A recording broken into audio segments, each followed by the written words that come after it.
Captain Vikas Sood will be talking to us about the indigenization. Navy has been at the forefront of indigenization, and he will be talking to us about indigenization. Shawan, isn't it? I mean, in fact, it was since 1970 that the Navy took a lead, much before the Make in India slogan, much before the Atmanirbharta slogan. The Navy was already, manufacturing or developing its own platforms. In fact, for the Indian Navy, the clarion call of Atmanirbhar Bharat dates back to some of the biggest challenges that they have essentially faced post the 1971 war. And the buzzword of Atmanirbharta, if I may say so, existed within the lexicon of the Indian Navy much earlier. And in fact, with the kind of announcements that have been made by the Indian Navy, and the achievements that they have had in the last few years in particular, in itself, I would say, a stellar job that has been done. And today, we are in fact extremely fortunate to have this entire special edition broadcast from perhaps the biggest example of what India has achieved as far as this stealth frigate is concerned, Project 17 Alpha is concerned. And no better than Captain Sood to really be on board and taking us through this, Pranav. Absolutely. In fact, Captain Sood, can you tell us? I mean, we know the larger role that CEOs on warships play, but what is it to be the commissioning commanding officer of a warship, sir? Firstly, thank you very much for this opportunity to be interacting with you today. Commissioning commanding officer, the biggest challenge which comes for the commissioning commanding officer is the fact that you are seeing the ship coming out from the building blocks. You would formulate and make the spirit of the ship. You would ensure that the ship is built and accepted by the Navy as per the standards which have been promulgated by the Indian Navy. And also for the fact that once you're seeing the things being built from the building blocks, it requires extensive interaction between multiple stakeholders, multiple agencies, right from the dockyard which is building it, the design agency of the Indian Navy which is designed it and now overseeing. We have the warship overseeing team which has been monitoring the project for a fair amount of time to the time when the ship's commissioning team joins in. And then starts to receive the ship on behalf of the Indian Navy. So those are the challenges that from the building blocks, how you see the thing built up and then putting in the soul to the ship. That kind of responsibility comes on to the commissioning crew. And as the commissioning commanding officer, whilst it is indeed a honor and a proud privilege which is bestowed onto you by the Indian Navy, but at the same time it comes with a lot of responsibility and also understanding a lot of nuances and intricacies of shipbuilding, which always we may not be familiar in our previous career and time because it's a very specialized. Is there some sort of emotional involvement or emotional attachment to the platform by virtue of being the commissioning commanding officer?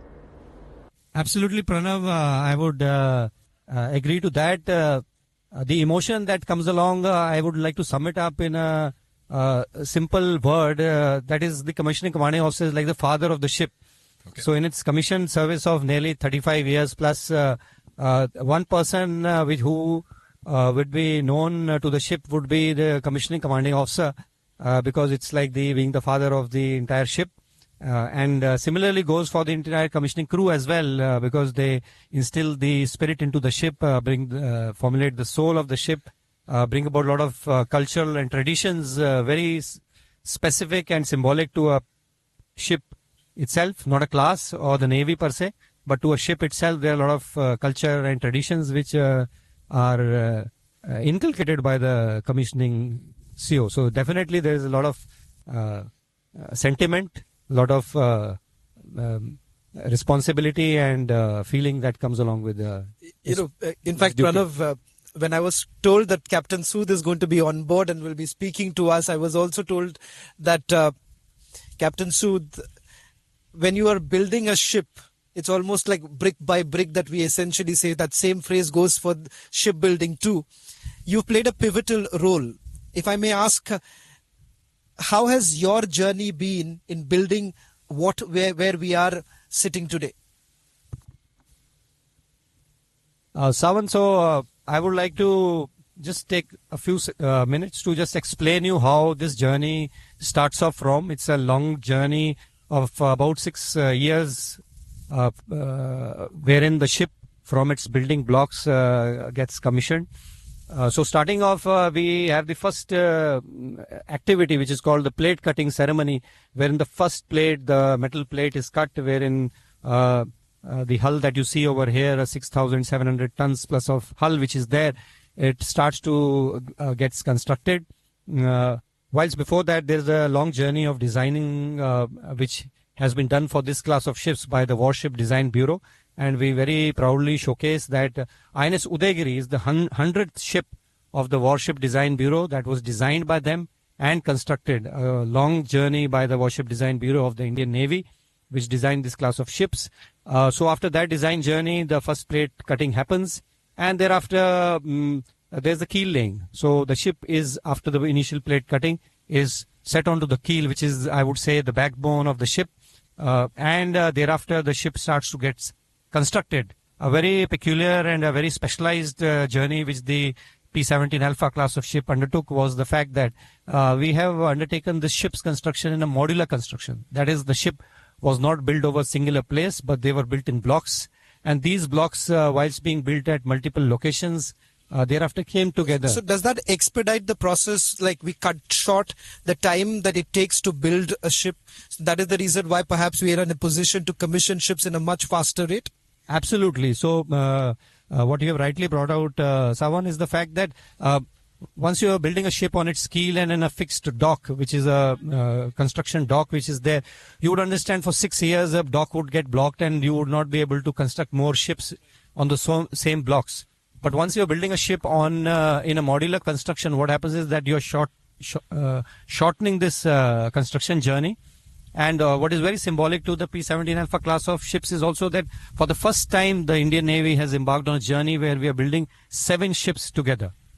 So you can imagine that if we would not have expedited this process of construction, then these ships would have got constructed over probably 7 years or even more period of time, build time. But to share with you, we are would be able to achieve this ship's construction over a shortened period of just about, I would say, 1.5 or 2, which is a big statement to be made by the Indian Navy, that how for the first time 7 ships built of this class and complexity over a shortened period of 2.5 years. Every new project that is essentially commissioned, it is with keeping in mind emerging threats, newer challenges that has come in. If I may ask you, Captain Sood, with the induction, with the commissioning of Project 17A Alpha and the various other frigates that are in store, what are the kind of threats have we been able to eliminate at this stage? So, Savan, the Indian Navy has threats in multi-domain and multi-dimension, I would like to say. So any ship of this class and size is expected to meet the threats which are in these multiple domains. And when I say these domains, whether it is the aerial threat, whether it, from aircrafts, missiles, whether it's a surface threat, which could be from a asymmetric threat from small boats and vessels, or from state-owned ships, or it could be the underwater domain. So we are fully capable and potent in meeting threats, countering threats in all these 3 domains. Compared to some time back, and particularly in our previous avatar of the previous the Giri class of ships which were there, we come about not only bigger in size, nearly 3 times bigger in size, but also in the capability. Further, I would like to also highlight is the fact that these capabilities are coming in also multiple domains in terms of the technological advancements of the weapons, the enhanced ranges of the sensors, and also the greater sea legs that we are being able to achieve, including the redundancy that we have been able to obtain in the propulsion package that is fitted on board the ship. So, as you have ask the question that what do we bring to the table is the fact that we are much more advanced, much more technologically in date with the technology, as well as with much greater capability over previous ships of the Indian Navy. Captain Sood, in fact, shipbuilding as such largely is a military, industrial, academic collaboration. Which are the stakeholders of India's shipbuilding industry, sir? So, Pranav, I would say the shipbuilding is like a juggernaut or a amazingly complex industry. I would kind of in very small measure give a comparison with the tourism industry, which touches upon a plethora of industry all across the forum. So like starting off with the shipyard. So you would understand that the shipyard, whilst it is an individual shipyard, depends on a large number of smaller industries. And we very proudly showcase that during the construction of this ship itself, nearly 200 plus companies, medium and large, have been associated with this project for various equipments and machinery. These ships are 75% indigenous content. So you can imagine that how we have plowed back to the economy, the industry, by building these ships in India. So starting off with the propulsion, if you take propulsion, we have large number of equipment in the propulsion, the auxiliaries which are supporting the propulsion that are indigenous, the steering system which is there, it is indigenous, purely indigenous system.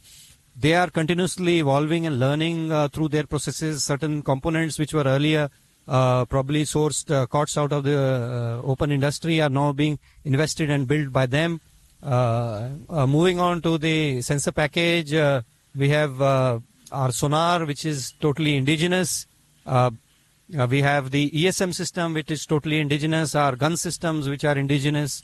When we move on to the aviation aspect of the capability of the ship, wherein we are operating the helicopters, the helo traversing system, which we have fitted on board, is a totally indigenous system, which has been inducted for the first time on this class of ship.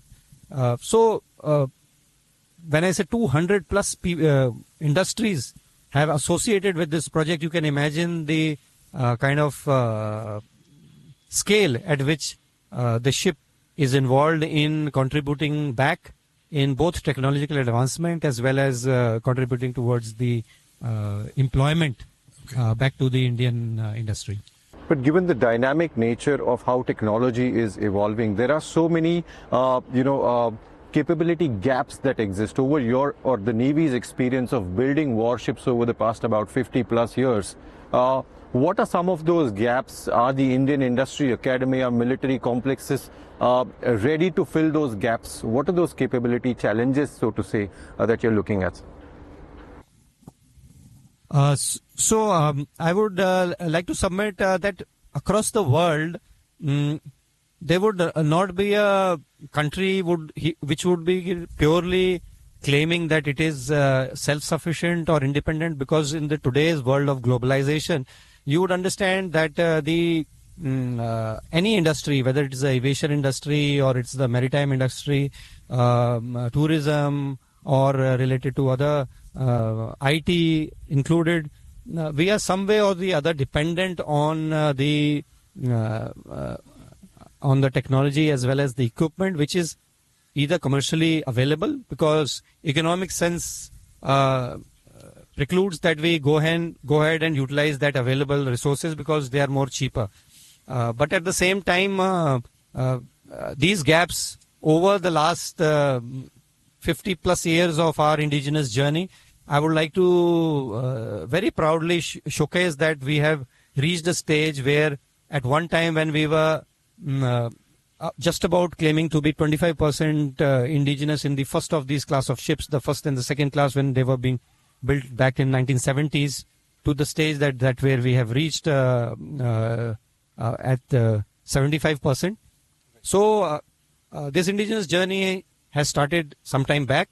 It has now matured into a much stronger set up now. And I'm sure in the coming years, this partnership will further fructify into the fact that we will be totally independently making and utilizing these equipment. Another equipment which I would like to showcase, and it's very famous and made a lot of news during the Op Sindoor, is the BrahMos missile.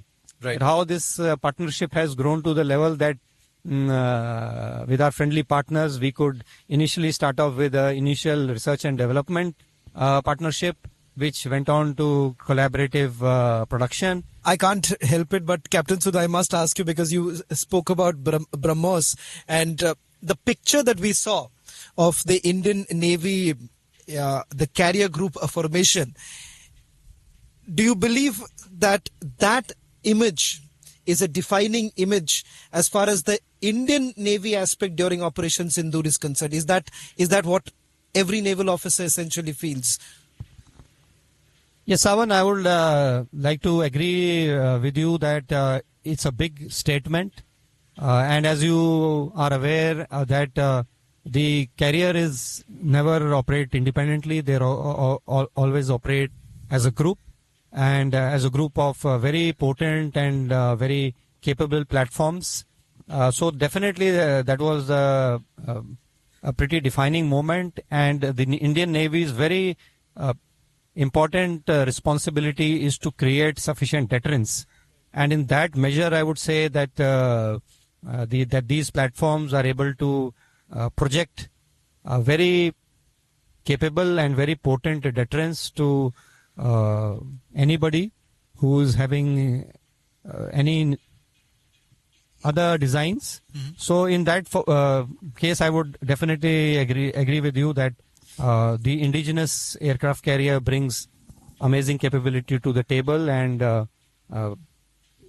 it is a big capability and capacity that we have. Captain Sood, is it the reason why, I want to go back to the time, back in history, that the need for indigenization in the Indian Navy, who would have really thought back in the 70s that we really needed? And today, in 2026, this is the biggest talking point, or for that matter, the biggest issue that has been delved into by the government of India.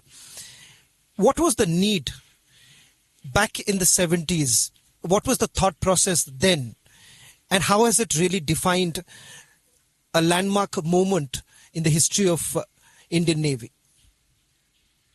Savan, so I think so. The Indian Navy has always believed in learning, and it's a continuous and ongoing journey.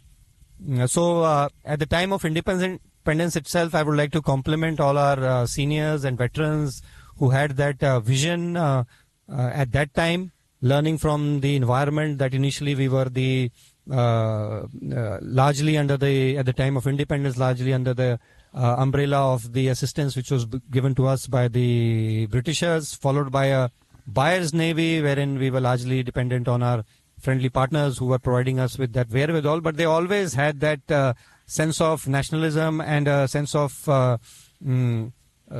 achievement in them to achieve and embark on that indigenous journey, to the extent that we have reached a stage that we make a big statement across the world that right from a nuclear submarine to very capable platforms like these to the aircraft carrier, we are amongst the very select few countries who have been able to reach there. And I'm sure in the near foreseeable future. But what was the turning point, if I may say? What was the turning point? What really was the reason why the Indian Navy really thought there's an urgent need to pivot towards indigenization? So I would not specifically want to pinpoint a defining moment that it would be there, but a continuous sense of learning in terms of our capability and definitely a felt need of indigenization, because as any dependent nation would think that is how do they mitigate their security challenges which may exist, and at any point of time we would find a vulnerability in the dependence which is there. Any nation who has any amount of dependence on not on ourselves but on another country, then they would like to plug in those gaps.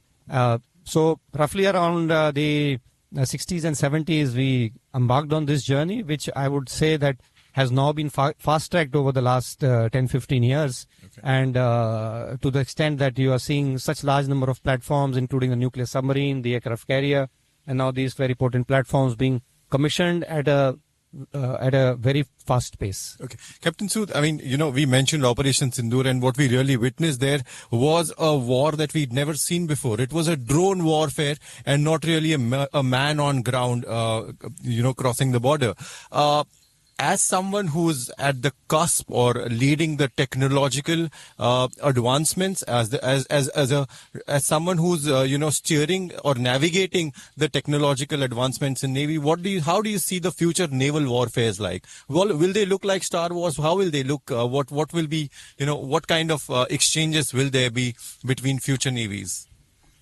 Yeah, Pranav. So I think so. We are at a juncture of amazing transformation, and I would really agree to your sentiment that compared to the times, the medieval times, and thereafter to the industrial age, to the time now when we've reached this technological age that we are witnessing right now, the changes are happening at a very fast pace.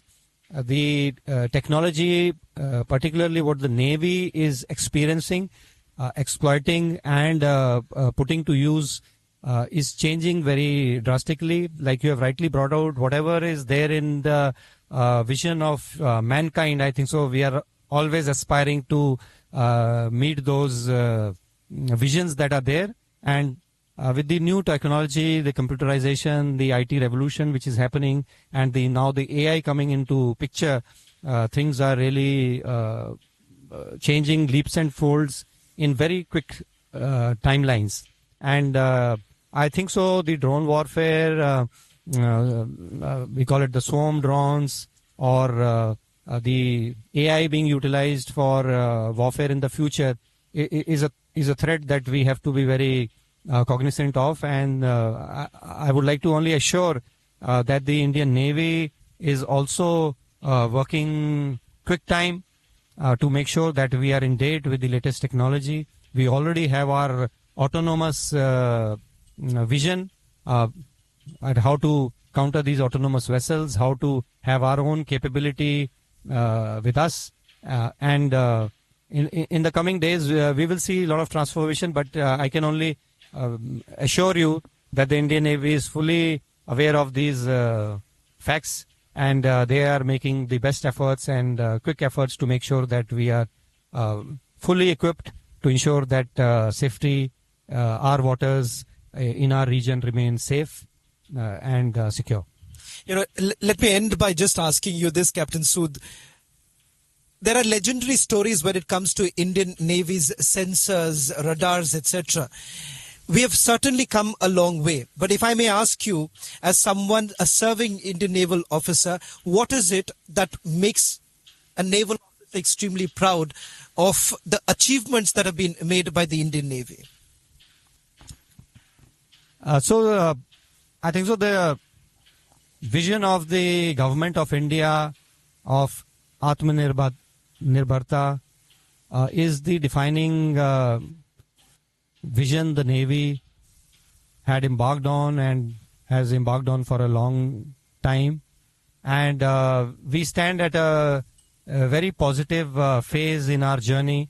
And I would like to singularly bring out that this is the biggest advantage the Navy has as of today. As you would see that the ship Nilgiri has been built in Garden Reach shipyard. The ship adjacent has been built in Mazgon Dock shipyard. The Cochin shipyard, if I may speak of, where INS Vikrant has been built. So multiple capabilities in the maritime domain is the defining thing that we need to be extremely proud of. The fact that we are largely indigenous force and will be able to independently sustain extended and prolonged operations at sea in the future on our own capability is the biggest positive which the Indian Navy has today. And I personally feel really proud of it, and being a commissioning commanding officer of a indigenously built frigate with such huge capability, is the singular honor and proud feeling that brings to me. And that's what I would say is the defining thing that the Indian Navy showcases and projects all across, other than for the fact that we have always been the first responders and always been there for our partnering nations and friendly foreign countries in our neighborhood. But we assure them of secure waters and safe seas all around the Indian Ocean region in the years to come. Absolutely. Captain Sood, thank you very much for joining us. It was lovely having you with us. You took time out for us despite your busy schedule and the exercise going on. Thank you. Thank you. Thank you very much. Thank you. Thank you.